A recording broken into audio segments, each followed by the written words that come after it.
మతం ఆధారంగా వేధింపులు తట్టుకోలేక భారత్లోకి అక్రమ మార్గంలో రాపోయి చనిపోయిన జంట ఉదంతం ఇది. హిందువుల జంట. 17 ఏళ్ల రవికుమార్, 15 ఏళ్ల శాంతిబాయి, ఇద్దరు చిన్నపిల్లలు. ఎక్కడ పాకిస్తాన్లో ఆ వయసుల్లోనే పెళ్లిళ్ళు చేసేస్తారు, అడ్డుపడరు.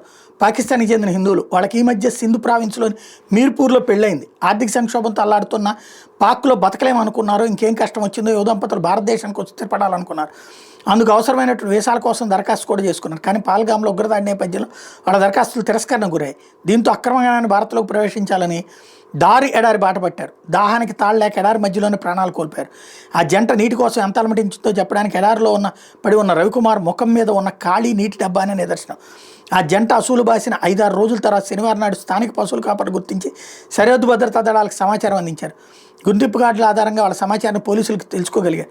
ఇద్దరు పాకిస్తాన్లోని సింధ్ జిల్లాకు చెందిన వాళ్ళని పోలీసులు తెలిపారు. వాళ్ళ దగ్గర పాకిస్తానీ సిమ్ కార్డు ఉందని, నవ్వధువులు ధరించే ఎరుపు తెలుపు గాజులు శాంతిబాయి చేతుకున్నాయని చెప్పారు.